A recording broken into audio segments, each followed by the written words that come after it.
En su boda mi hijo alzó el micrófono y se rió de mi maleta. Creyó que también podía reírse de mi historia. La dejé sobre la mesa de regalos. No traía trapos, traía verdad. Cuando abrí el cierre, las sonrisas se apagaron y el heredero descubrió que no era él. Antes de continuar, por favor suscríbete al canal y cuéntanos desde dónde nos estás escuchando en los comentarios. Me llamo Esteban, tengo 71 años, y esto fue lo que realmente ocurrió. El salón brillaba con una opulencia casi exagerada. Candelabros de cristal colgaban del techo alto, reflejando luces doradas sobre las mesas cubiertas con manteles blancos impecables. Los camareros deslizaban bandejas de canapés mientras un trío romántico tocaba boleros suaves que se perdían entre el murmullo de los invitados. El aroma de carne asada al horno se mezclaba con el perfume dulce del vino espumoso que los más jóvenes alzaban en brindis entre risas. Y allí estaba yo, cruzando las puertas de la recepción con mi vieja maleta de cuero en la mano. Una reliquia. Una que había sido conmigo a más países de los que mi hijo podía contar. La había cargado en estaciones de tren europeas y en terminales polvorientas de Argentina. Me acompañó en temporadas de cosecha en Mendoza y en ferias industriales de Barcelona cuando buscaba contratos que alimentaran a mi familia. Cada raspón, cada costura remendada, hablaba más de mí que cualquier corbata cara o reloj nuevo. Pero en ese momento, en medio de la celebración por la boda de mi único hijo, mi presencia se convirtió en motivo de burla. Hijo, miren todos, mi papá vino con su reliquia. ¿Qué trae ahí trapos viejos? ¿O será que piensa mudarse hoy mismo? Algunos rieron. Otros voltearon la mirada, incómodos, pero el daño ya estaba hecho. La risa no era con cariño, era para exhibirme, para demostrar que él, ahora rodeado de nueva familia, vestido con traje a medida y casándose con la hija de un empresario bogotano, ya no tenía nada que ver con el hombre que lo crió cargando esa maleta por medio continente. Me detuve un segundo, respiré, pude oler el vinagre del aderezo sobre las ensaladas que pasaban, la fragancia del perfume costoso de su suegra, sentada cerca de la mesa principal, me invadió como una nube opresiva, y aún así mantuve el paso. Coloqué la maleta junto a mi silla sin decir una palabra. Supe que muchos esperaban que reaccionara, que me defendiera, pero no lo hice. El silencio es más pesado cuando uno sabe lo que está por venir. Recordé de inmediato aquel día en que compré esa maleta en una tienda pequeña del centro de Rosario. La dependienta me dijo que era piel auténtica, duradera y que resistiría el tiempo. Tenía razón. Resistió la pobreza, resistió el hambre, resistió las lágrimas de mi esposa cuando me despedía con ella dormida y con los pies helados porque no alcanzaba para encender la estufa en invierno. Esa maleta cargó los trajes que usé en las entrevistas que nunca me respondieron. Cargó herramientas para reparar generadores en una planta de Puebla donde dormí en una colchoneta durante 3 meses. Cargó juguetes envueltos en papel periódico que traje en Navidad cuando todos pensaban que vendrían las manos vacías. Esa maleta no era solo cuero y metal, era testimonio, y ahora mi hijo la usaba como objeto de humillación. No sé si él esperaba que llorara o que me marchara, pero no. Me limité a sentarme, a observarlo, a verlo brillar entre los invitados, entre los discursos inflados de su suegro, que hablaban de nuevos horizontes, de legado empresarial, de matrimonios que unen dinastías. Una señora a mi izquierda que no conocía se inclinó hacia mí con una sonrisa educada.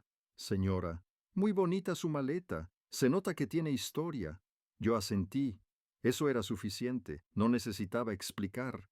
No aún. La música siguió, los brindis se multiplicaron, la voz del maestro de ceremonias sonaba cada vez más fuerte por el micrófono, haciendo pausas para aplausos forzados y chistes de salón. Y mientras tanto la maleta seguía allí, silenciosa, presente, pesada. Vi cómo mi nuera sonreía con los labios, pero su mirada bajó un instante hacia la maleta. Algo en su expresión se tensó. Quizás intuía que aquello no era lo que parecía, que los objetos viejos no siempre son sinónimo de pobreza o pasado. Mi nieta menor, una niña de 5 años con moño rojo y vestido blanco, se acercó con curiosidad. Niña, ¿qué hay ahí, abuelito? Me incliné hacia ella y le susurré, un secreto que cambiará todo. No mentía. Lo cambiaría, pero no aún. Escuché a lo lejos cómo mi hijo hablaba con el suegro, riéndose de algo. Su tono era alto, altanero. Hijo, mi papá siempre fue así, vive en el pasado, no entiende que hoy todo es diferente. El suegro murmuró algo sobre educación antigua, y volví a sentir ese eco, la deslealtad, la vergüenza de que quien más debía conocer tu historia es quien más rápido la niega.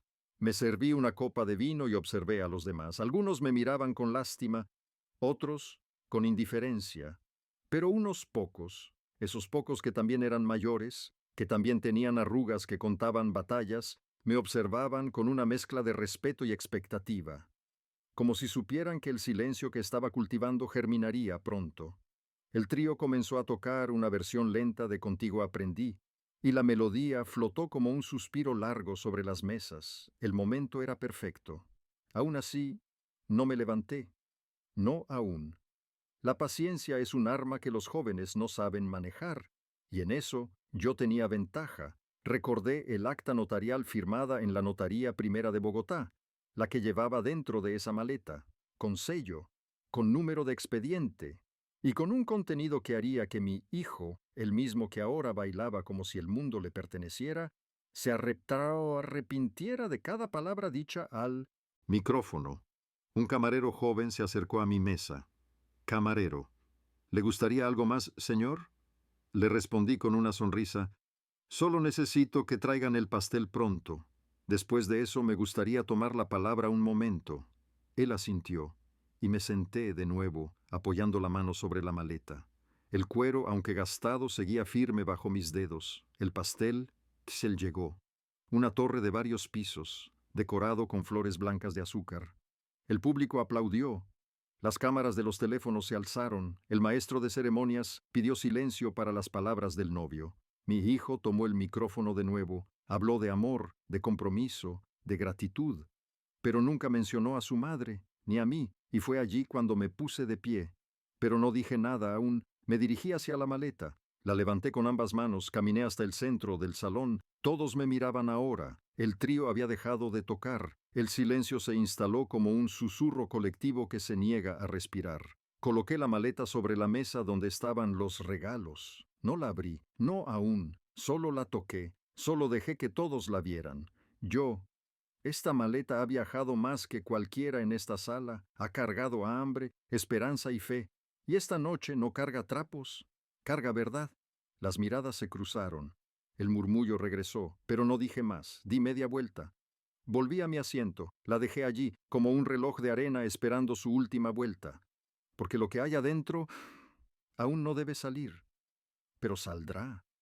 Y cuando lo haga no solo cambiará este matrimonio, cambiará lo que todos aquí creen saber sobre legado, sobre vergüenza y sobre herencia. El aroma del pastel recién cortado apenas logró colarse entre la tensión que flotaba en el aire. Era un aroma dulce, con notas de vainilla y azúcar quemada, que en cualquier otra ocasión habría sido motivo de celebración. Pero esa noche no. Esa noche nadie aplaudía, nadie brindaba. Los cuchillos se habían detenido en las manos, los cubiertos descansaban sobre los platos como si fueran demasiado pesados para sostenerse. Mi hijo sostenía la copa a medio alzar, pero no encontraba palabras. Sus labios se movían en un intento fallido de mantener la sonrisa, pero se desdibujaba con cada segundo que pasaba con la maleta sobre la mesa de regalos, como un intruso que nadie se atrevía a mover. Yo no dije nada más. Permanecí en mi silla, apoyando los codos en la mesa, observando en silencio. Era un silencio cargado, incómodo, que se deslizaba entre las mesas como un viento frío. Algunos invitados intentaban recomponer la noche retomando conversaciones banales. ¿Ya probaste el vino? Creo que la orquesta toca después del brindis. Pero sus voces se desinflaban rápido, como globos pinchados. La música regresó, sí, pero más baja, más tímida. El trío parecía tocar con miedo, como si supiera que algo había cambiado en el ambiente, como si supieran que esa maleta ya no era un chiste, sino un espectro. Y entonces llegó ella, Lucía, mi hija, la única que no se había reído, la única que no había bajado la mirada. Se levantó de su silla con una calma que parecía desafiar la gravedad del momento. Caminó hacia mí, su vestido azul oscuro ondeando suavemente con cada paso, y me miró a los ojos con esa mezcla de ternura y firmeza que solo ella tenía. Lucía, ¿está todo bien, papá? Su voz no era un susurro tembloroso, ni un reproche. Era un puente. Una cuerda tendida entre la vergüenza pública y la dignidad que me negaba a perder. Me incliné hacia ella, bajando la voz para que solo ella pudiera oírme. Yo, aún no, pero estará. Ella Bata asintió despacio, y en ese instante sentí que no estaba solo. Esa sensación tan rara en los últimos años me atravesó el pecho como un respiro fresco después de aguantar demasiado tiempo bajo el agua. Lucía siempre había sido distinta, más sensible, más justa. Cuando mi esposa enfermó, fue ella la que se quedó turnando conmigo en el Hospital San Camilo de Bucaramanga. Dormía en las sillas duras, se bañaba en agua fría, cargaba bandejas de comida insípida para que su madre al menos probara un bocado. Mientras su hermano viajaba con su novia por Europa y llenaba redes sociales con fotos en cafés de París o playas de Grecia, ella limpiaba vómito, cocinaba sopas, escribía poemas que dejaba en la mesa de noche para dar ánimo. Ella sabía lo que esa maleta había cargado. Sabía que no eran solo documentos, no solo papeles. Eran recuerdos comprimidos, luchas envueltas en cuero viejo, cicatrices de una vida entera que yo había puesto bajo llave para protegerlos. Allí dentro había una copia certificada de la escritura pública que firmamos en la Notaría Segunda de Barranquilla hace 8 años. Una enmienda al testamento, una que mi hijo nunca vio venir porque nunca le interesó mirar, porque se creyó eterno, infalible, con derecho a todo sin haber puesto el hombro en nada. Yo había trabajado toda mi vida en el sector eléctrico. Años de contratos mal pagados, de turnos nocturnos donde las chispas caían como lluvias de fuego sobre mi casco. Accidentes laborales que me costaron 2 costillas y un oído. Madrugadas enteras caminando entre cables y generadores que zumbaban como bestias encadenadas. Y con todo eso, con la espalda rota y las manos agrietadas, levanté 3 propiedades modestas pero limpias. Una en Soledad, donde criamos a los niños con paredes blancas y un jardín pequeño que mi esposa llenó de jazmines. Otra en Santa Marta, cerca de la playa, donde pasábamos fines de semana con olor a sal y pescado frito. Y la última, una herencia mía en los cerros de Bucaramanga, donde siempre soñé envejecer mirando el horizonte andino. Todo eso estaba en la escritura. Pero algo cambió hace 2 años. Fue durante una cena familiar. Recuerdo el olor del sudado de pollo que Lucía había preparado, la mesa con mantel rojo y la conversación que se torció como cuchillo en la garganta. El tema de la herencia salió, como siempre sale cuando el dinero empieza a pesar más que la sangre.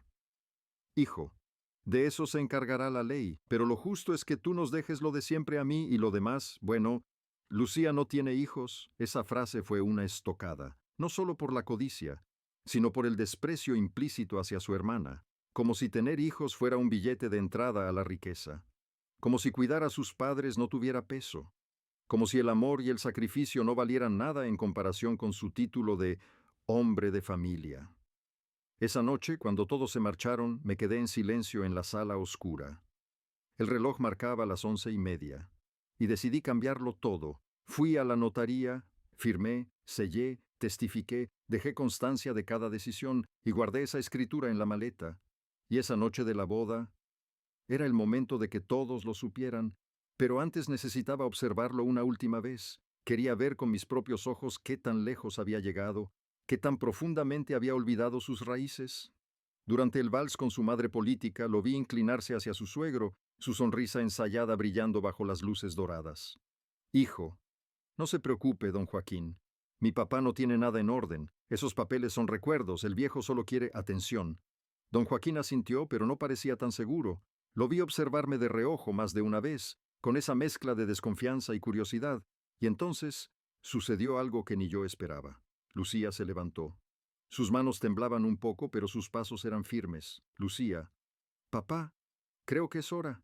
Mi corazón dio un salto. No lo planeamos. No hubo señales previas, pero sabía lo que significaba. Me puse de pie. Caminé con ella hacia la mesa de regalos. Los invitados giraron sus cuerpos, las cámaras de los móviles se alzaron, los murmullos se congelaron en la garganta. Abrí la maleta. El sonido de la cremallera fue tan seco, tan nítido, que hasta el trío bajó el volumen sin que nadie lo pidiera. Era como si todos supieran que aquel instante se convertiría en un antes y un después. Saqué el sobre sellado con la insignia de la notaría. El papel crujió bajo mis dedos, pesado como la justicia misma.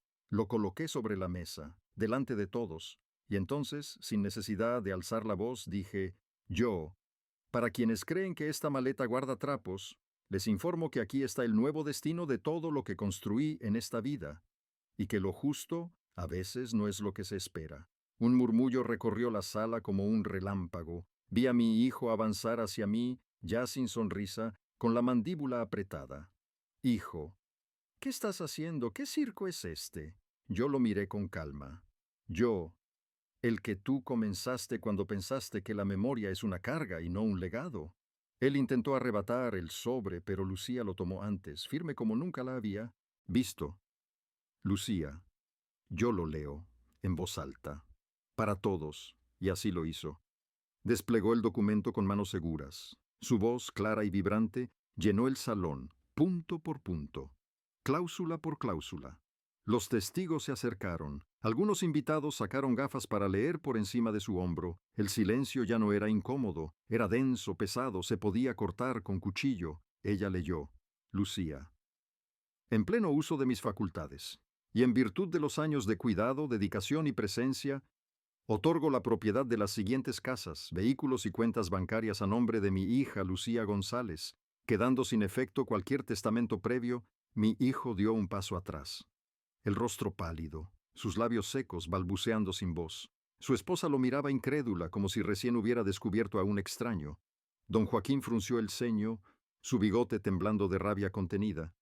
Y entre los invitados alguien susurró con fuerza suficiente para ser oído: ¿entonces el papá no le dejó nada? Yo tomé de nuevo el sobre. Lo guardé en la maleta. Cerré la cremallera con calma. Miré a los presentes, respirando hondo. Esta maleta no era vieja, era sabia, y como todo lo que ha resistido merecía respeto. El maestro de ceremonias intentó hablar, pero la voz se le quebró en la garganta. Nadie lo escuchó. Lucía me tomó del brazo, y juntos caminamos de regreso a la mesa con la frente en alto, y entonces, inesperadamente, un aplauso estalló en un rincón. Fue tímido al principio, luego otro lo siguió, y después otro, hasta que se convirtió en un aplauso colectivo, no por burla, sino por justicia. A lo lejos escuché la voz grave de don Joaquín, murmurando con tono resignado: Don Joaquín, ese hombre sí sabe lo que es legado. Y por primera vez en la noche sonreí. Una sonrisa pequeña, íntima pero auténtica, pero aún no era todo. No, esa había sido apenas la primera revelación, porque además del testamento la maleta guardaba más, mucho más. La luz del salón parecía haber cambiado. No era la intensidad de las lámparas ni el reflejo del vino en las copas. Era otra cosa. Una sombra invisible que cayó sobre mi hijo mientras la verdad de aquella escritura se asentaba como polvo viejo en los manteles de lino. Su novia, ahora su esposa, lo miraba como si no lo conociera. Su suegro ya no sonreía, y los aplausos se habían desvanecido, dejando un silencio grueso, con el eco de una maleta cerrada que ya nadie se atrevía a llamar vieja. Pero yo aún no me sentía satisfecho. Sabía que algunos pensaban que había sido impulsivo, que el acto de leer el testamento frente a todos, justo después del pastel, era una provocación innecesaria. Lo vi en los ojos de mi hermana política, una mujer de misa y apariencias, que susurró a su esposo: Tía, pudo esperar a mañana, lo hizo por venganza. No estaba equivocada, pero tampoco tenía razón. No fue venganza, fue justicia, con sabor a vergüenza. Y lo que aún guardaba dentro de esa maleta probaría que no se trataba de impulsividad. Era planeado, fríamente, legalmente, pacientemente. Lucía me tocó el hombro. Su mano era pequeña y cálida. Lucía: Papá, les mostramos lo otro. Yo asentí. En el segundo compartimento, oculto bajo el forro interior, tenía una carpeta amarilla. Al sacarla, el sonido del papel frotándose entre sí fue como un cuchillo cortando tela. La coloqué sobre la mesa. Abrí el broche metálico. Allí estaban 3 copias certificadas de la denuncia que yo mismo había interpuesto en el Juzgado Civil de Bucaramanga Hacía 6 meses, junto con una carta firmada por mi contador de confianza. La razón era simple. Mi hijo, sin consultarme, había tomado control de una de las cuentas conjuntas donde yo depositaba mis pensiones. Usó esos fondos para invertir en una cadena de gimnasios en Medellín, todo sin mi consentimiento. Y lo peor, había falsificado una autorización. Pero cometió un error. El banco me envió una notificación, y esa fue la gota que colmó el vaso. Reuní pruebas, grabaciones, transferencias, un correo donde él se hacía pasar por mí, capturas de pantalla, fechas, horas u horas. Todo eso lo entregué a las autoridades. Mientras los invitados aún se preguntaban qué más podía haber en esa maleta, Lucía repartió copias de la denuncia entre los familiares cercanos. Nadie hablaba. El tío Ramón, abogado retirado, leyó una hoja y levantó la vista con el rostro desencajado. Ramón, ¿esto es serio? Hay firma falsificada, esto es penal. Mi hijo por fin reaccionó, dio un paso brusco. Hijo, eso no es cierto, tú firmaste eso, lo hablamos. Yo, jamás hablamos de usar mi dinero para tus negocios, ni de falsificar mi firma digital. El murmullo recorrió el salón. El trío ya no tocaba. Solo quedaba el zumbido del aire acondicionado y los clics esporádicos de cámaras que ya no grababan con alegría, sino por morbo. Don Joaquín se levantó. Don Joaquín, esto puede tener consecuencias legales. ¿Estás diciendo que tu hijo falsificó papeles del banco? Yo me encogí de hombros, sin miedo. Yo. No lo digo yo. Lo dice el informe pericial que acompaña la denuncia. Puedes leerlo. Está todo ahí. Con código de expediente del juzgado. Saqué una hoja más. La carta del perito grafólogo, firma, sello, comparación de trazos, la curvatura verdadera, la falsa, hecha con prisa. Lucía la sostuvo en alto para que todos vieran. Lucía, mi padre no está loco, está cansado de fingir que todo estaba bien. Y lo peor que puede hacer una familia es burlarse de quien sacrificó su vida para que hoy estén aquí, vestidos de gala. Entonces se levantó la madre de la novia, vestido verde, perlas tensas. Suegra, no puedo creer esto, nos mentiste a todos, dijiste que eras el heredero, que todo estaba en orden. Mi hija se casó contigo pensando que ibas a heredar 3 propiedades. Mi hija quiso hablar, pero la voz no le salió. La novia, con los ojos vidriosos, retrocedió 2 pasos. Novia, ¿tú robaste a tu padre? Él negó con la cabeza, pero el silencio ya lo había condenado. El tío Ramón se acercó y habló bajo, solo para mí. Ramón, Esteban, ¿de verdad llevas meses planeando esto? Yo, meses no, años. Pero nunca tuve prisa. La verdad siempre llega, solo necesitaba el escenario adecuado, y ese escenario era esta boda. En nuestra tierra las bodas no son solo ceremonias, son vitrinas sociales, son plazas cubiertas. Hacerlo aquí, frente a todos, era firmar en piedra.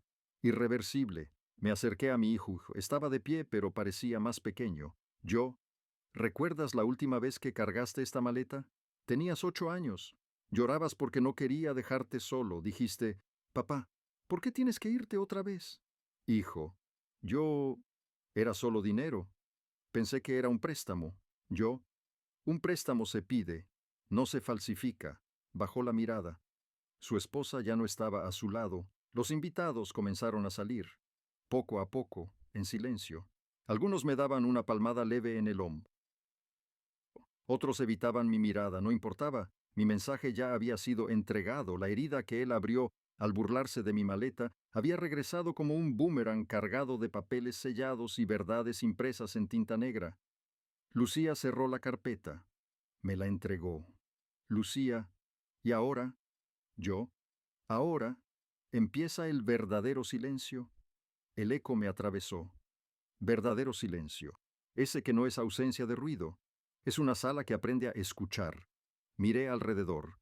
Los candelabros seguían brillando. El pastel, a medio comer, ya no tentaba a nadie. El personal de servicio aguardaba, quieto, con esa prudencia de quien intuye que mover un vaso puede romper un pacto invisible. Escuché los pasos apresurados de mi hijo detrás de mí. Hijo, no puedes hacerme esto aquí. Pudiste hablar conmigo a solas. Yo. Hablé muchas veces. Te advertí. Confundiste mi paciencia con debilidad. Confundiste mi silencio con permiso. Hijo, iba a arreglarlo. Solo necesitaba tiempo. Yo. El tiempo no devuelve lo que uno traiciona. A mi lado, Lucía guardó silencio. Era un silencio de guardia. Don Joaquín se acercó. Don Joaquín, si necesita mediación, conozco gente. Podemos amortiguar esto por la familia. Yo agradezco el gesto. Ya no busco amortiguar, busco claridad. Él asintió. La suegra pasó junto a nosotros con el vestido arrastrándose como una ola cansada. Suegra, nadie debería empezar un matrimonio con una mentira así. No respondí. Me puse de pie con esfuerzo. El cuerpo me dolía como tras una jornada larga. La maleta apoyada en la pantorrilla parecía menos pesada. Pensé en la palabra herencia. No es solo casas ni cuentas. Es la forma de mirar de frente. Es pedir perdón. Es no aprovecharse del que confía. Esa era la herencia que quería salvar. El salón empezó a vaciarse. Un camarero recogió pétalos de rosa del piso. Afuera sonó una sirena lejana. En la mesa principal, la novia se sentó. Se quitó los zapatos. Miró su anillo largo rato y luego escondió la mano bajo el mantel. Me acerqué a Lucía. Lucía, ¿te acompaño a casa cuando quieras? Yo. Aún no, quiero quedarme un momento, escuchar este silencio. Nos quedamos así, ella de pie, yo sentado, la maleta vigilando. Podía oler el azúcar del pastel, podía oír mi respiración y la de mi hija, dos ritmos parecidos. El tío Ramón regresó con una copa de agua. Ramón, bebe, Esteban. Bebí. El agua bajó como un hilo de luz. Ramón, si necesitas representación, cuenta conmigo. No me subestimes por retirado. Yo, no te subestimo, te recuerdo. Se fue. Mi hijuco se quedó inmóvil un rato. Habló con su propia sombra.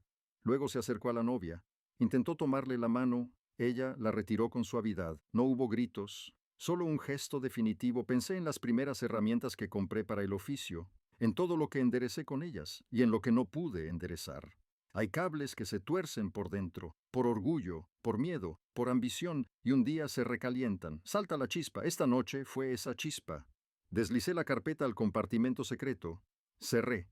Pasé la mano por el cuero. Cada cicatriz contaba una historia. Esta maleta había sido siempre mi caja fuerte. No por el candado, por lo que significa cargarla. Me incliné hacia Lucía. Yo, gracias por leer. Lucía, la tinta a veces necesita voz. Asentí. No hubo más discursos. Solo gente recogiendo sus pedazos. Yo por primera vez en mucho tiempo me sentí en paz, porque más allá de lo que venga, lo que tenía que decirse fue dicho. De frente, con nombre, con fechas, con papeles. Lucía miró el reloj. Lucía, ¿nos vamos? Yo. Sí, ya es hora. Tomé la maleta. Caminamos hacia la salida despacio. A cada paso el suelo devolvía una memoria. El terreno en soledad. La pared pintada con mancha de corazón. La bicicleta de mi hijo, las noches de hospital con mi esposa. Pequeñas luces en un camino largo. En la puerta, el aire nocturno me golpeó la cara con frescor limpio. No era triunfo, no era revancha, era orden. Miré a mi hija, yo. Lo que venga lo enfrentaremos juntos, Lucía. Como siempre debió ser. Cerré los ojos un instante. Escuché el silencio nuevo de la noche, un silencio que no era vacío, era un campo abierto para el siguiente paso. Yo. Ahora empieza el verdadero silencio. Me detuve un segundo antes de cruzar el umbral del salón hacia el pasillo. Miré atrás. La mesa de regalos parecía un muelle después de la tormenta. Papeles, lazos, cajas abiertas a medias. La maleta, otra vez cerrada, tenía el mismo gesto serio de siempre. Pensé en cuántas veces la subí a buses atestados, a trenes donde el viento me cortaba la cara. Pensé en las estaciones frías, en los desayunos rápidos de pan y café negro, en las cartas que escribí a mano desde hoteles baratos para que mis hijos supieran que seguía de pie. A mi derecha, un espejo grande devolvía la imagen de la sala. Vi a don Joaquín acercarse a su hija. No alcancé a oír, pero le tomó la cara con ambas manos con una ternura cansada. La suegra apretó los labios y asintió sin gusto. Entendí entonces que no era solo mi familia la que estaba en juego, era la de ellos también. Las familias se tocan como vasos comunicantes. Cuando uno se llena de mentira, el otro se desborda. El encargado del sonido se acercó con paso tímido. Encargado, señor, si quiere puedo subir de nuevo la música. Yo, no, déjela así. Esta clase de silencio también se baila. Me miró sin entender. Sonrió por educación, se fue. Y yo me quedé con esa idea en la cabeza. Bailar el silencio. No con pasos, con decisiones. Volví a mirar a mi hijo. Lo vi hundirse en una silla, quitarse el saco, aflojarse el nudo de la corbata.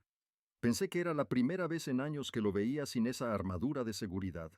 Recordé al niño que fue, al adolescente que se reía conmigo viendo partidos por televisión en la sala, al joven que me dijo que quería más, siempre más, sin saber aún cuánto cuesta ese más. Sentí la mano de Lucía en mi antebrazo. Lucía. Vámonos, papá. Yo. Sí, terminó por hoy. Salimos despacio. El suelo de mármol devolvía pasos que parecían más firmes que cuando entré. Afuera, el guardia nos abrió la puerta con respeto. La noche tenía olor a lluvia lejana. Un perro ladró 2 veces. Un taxi cruzó con la luz verde como una promesa sencilla. Por primera vez en mucho tiempo, cada detalle me pareció nítido, como si la vida hubiera enfocado por fin. Sentado otra vez en mi silla, con la maleta ya cerrada a mi lado, sentí que el aire en el salón se volvía denso, casi difícil de respirar. No por calor ni por falta de ventilación, sino por todo lo que había quedado suspendido en el ambiente. Una verdad no es una bomba, pero cuando se suelta en el lugar correcto, puede dejar ruinas. Y esa noche, el eco de lo revelado no dejaba espacio para otra cosa que no fuera incomodidad. Mi hijo seguía de pie, inmóvil. Sus manos colgaban a los lados, los dedos rígidos como ramas secas. Era como si el cuerpo estuviera allí, con el traje caro aún reluciendo bajo las lámparas, pero el alma se hubiese ido corriendo a esconderse en algún rincón oscuro. Su esposa ya no lo miraba. Mantenía la vista fija en el mantel, como si un simple hilo en la tela blanca fuera más soportable que cruzar sus ojos con los de él. Don Joaquín hablaba en voz baja con un abogado amigo de la familia, susurrando entre dientes con un gesto que revelaba enojo y decepción. El pastel, aún con las flores de azúcar intactas, había sido olvidado. Nadie cortaba más trozos, nadie pedía café. Los mariachis, pobres hombres, afinaban discretamente sus guitarras en un rincón, esperando quizás que alguien les pidiera terminar la canción que dejaron a medias. Pero nadie lo haría. El salón se había convertido en una especie de sala de espera de tribunal. Cada quien respiraba más bajo, como si temiera romper la gravedad del momento. Fue entonces cuando Lucía, aún de pie junto a mí, dijo lo que faltaba. Lucía, papá, ¿les muestras la última parte? Su voz fue clara, sin temblores, ni rencorosa ni triunfal, simplemente necesaria. Yo asentí, no sin antes respirar hondo, llenando mis pulmones de ese aire cargado. Era el momento del golpe final, no porque buscara venganza, sino porque aún quedaba una pieza importante del rompecabezas, la más delicada, la más poderosa. Saqué de la maleta un sobre blanco, diferente al resto, más delgado, sin sello oficial, pero con una fuerza invisible en su interior. Lo abrí con cuidado como si contuviera cristales frágiles. Dentro había 2 cosas: una copia del contrato de compraventa de la casa donde mi hijo vivía actualmente y una carta escrita por mí, con mi puño y letra. La carta era breve, contundente, y la había escrito con el único propósito de leerse en este día. Me puse de pie y la desplegué. El papel crujió en mis manos. Sentí que cada pliegue era un eco de mi propia decisión. Mis manos no temblaban, mi voz tampoco. Yo, esta es la casa en la que viven desde hace 3 años. La compré con mi jubilación y la puse a su nombre, por confianza, por amor, por torpeza. Los murmullos comenzaron a moverse como un oleaje leve. Todos miraban. Algunos ya sabían hacia dónde iba esto, otros esperaban con ojos muy abiertos como si temieran lo que estaba por llegar. Pero hace 6 meses decidí rectificar ese error. Levanté entonces el segundo documento. Una escritura reciente, notariada en la Notaría 18 de Bogotá. Fecha clara, timbre fiscal aún fresco en su color.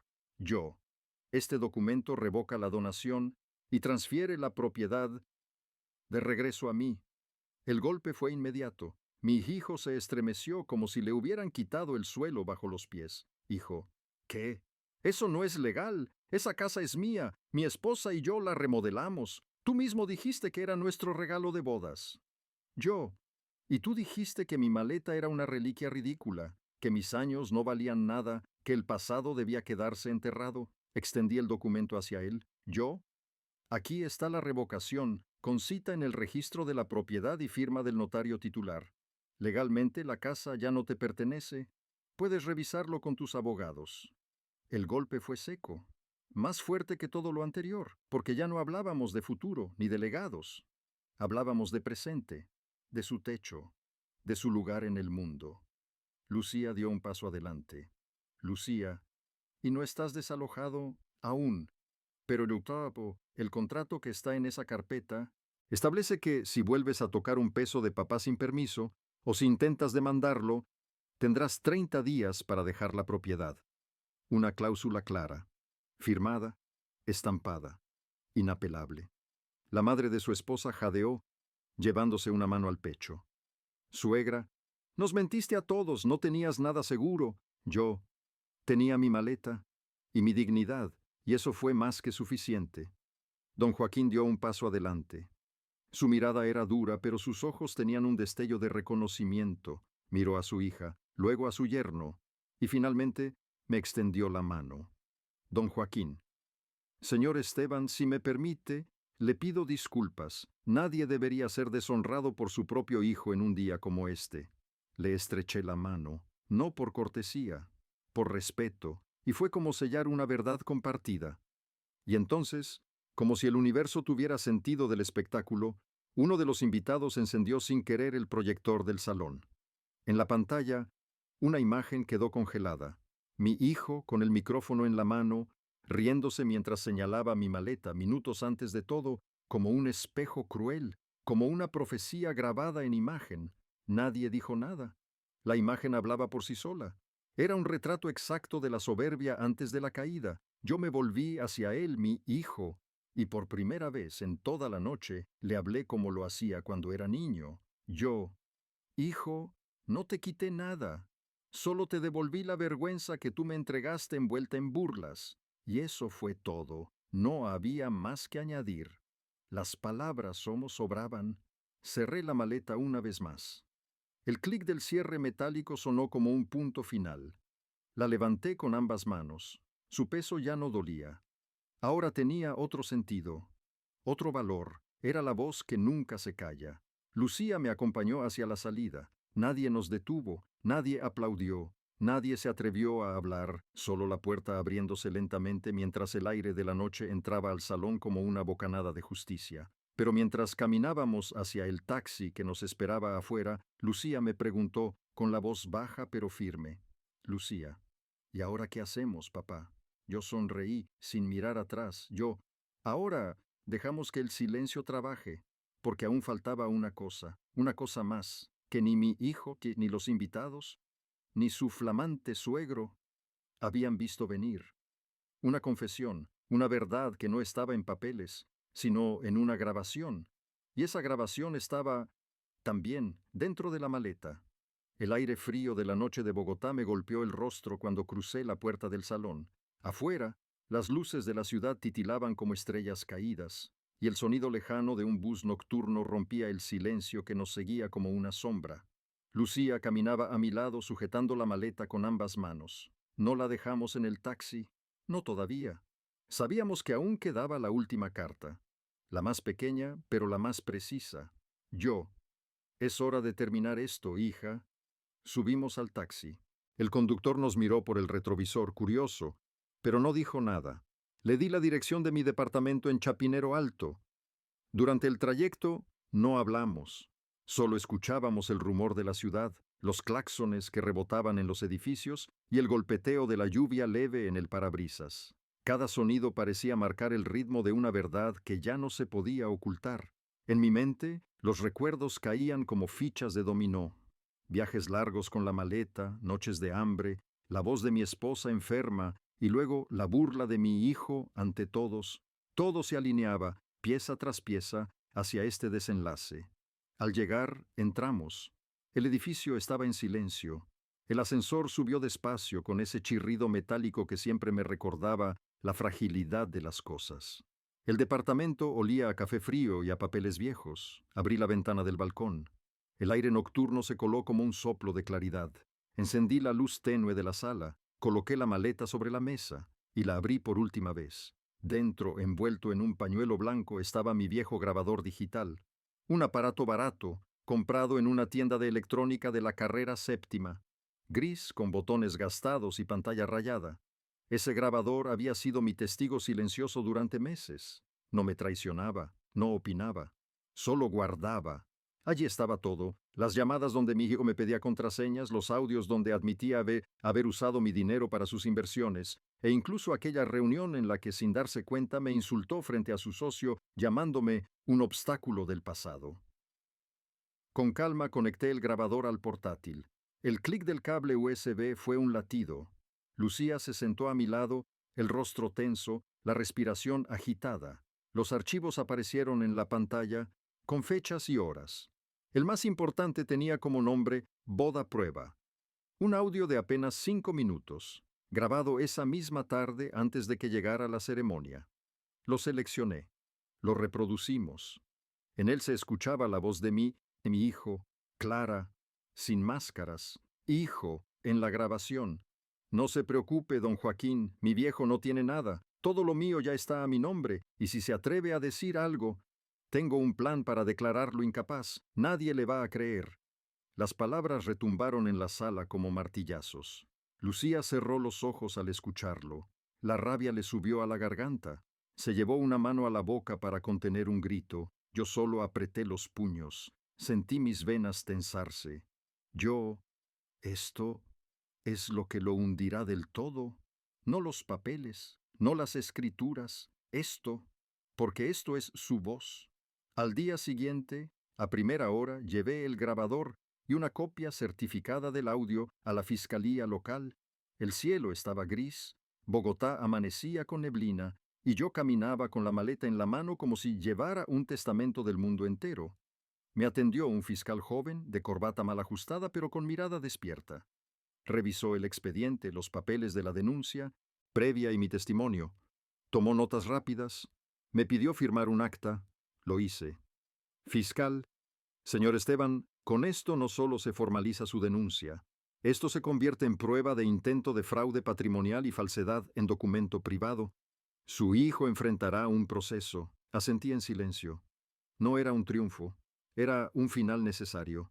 Durante las semanas siguientes el proceso avanzó como río crecido. Citaciones. Llamadas de abogados. Notificaciones que llegaban con sobres timbrados. Mi hijo intentó negociar. Me buscó con mensajes cortos, con frases como «podemos hablar» o «lo arreglo, papá». Pero ya era tarde. La rueda de la justicia no retrocede. Sus cuentas fueron embargadas preventivamente. El contrato de los gimnasios, ese que había prometido ser un imperio, se vino abajo como castillo de naipes. Su esposa se mudó a casa de sus padres, llevando consigo apenas un par de maletas, y la sociedad que tanto presumía en redes sociales se disolvió en silencio, como sal derritiéndose en agua tibia. Yo no lo celebré, no posteé nada, no conté la historia en reuniones familiares, simplemente seguí con mi vida, con mi maleta, ahora vacía de papeles, pero llena de dignidad. Un mes después, Lucía vino a visitarme. Tocó la puerta con su ritmo suave, como siempre lo hacía. Traía pan de yuca y café recién hecho. El aroma llenó el departamento. Se sentó conmigo en el balcón, mirando las montañas al fondo. El viento movía las cortinas y traía consigo olor a tierra mojada. Lucía. «Papá, ¿te sientes bien?» Yo respiré hondo. El aire olía a lluvia. Yo. «Nunca quise destruirlo, hija. Solo quería que aprendiera que la burla tiene peso, que los recuerdos no son basura, que un padre no es un cajero automático». Ella me tomó la mano, sus dedos tibios sobre los míos. Lucía lo entendió. Aunque tarde, bebí un sorbo de café y miré la maleta a un lado de la silla. La toqué. El cuero gastado se sentía suave, casi cálido. Ya no era símbolo de carga, era testigo de mi victoria silenciosa. A veces, en las noches, abro la maleta solo para verla vacía y recordar. Recordar que las cosas viejas también pueden cambiar destinos, que un objeto puede ser historia, advertencia y justicia al mismo tiempo. No fui cruel, no fui impulsivo, solo usé lo que tenía, lo que nadie quiso mirar. El día que mi hijo se burló de mi maleta, no perdió un regalo, perdió la máscara, Hoy sigo caminando con esa maleta, la llevo al mercado, al parque, a la iglesia. Algunos me preguntan por qué no la cambio. Yo les sonrío. Yo, porque esta maleta no carga ropa, carga respeto. Y respeto, en esta vida, no se hereda, se gana. Lucía apoyó su cabeza en mi hombro, y juntos miramos cómo el sol se escondía detrás de Monserrate, tiñendo la ciudad de naranja. El silencio de la tarde era diferente, no era vacío, era paz, era el final, y era justo.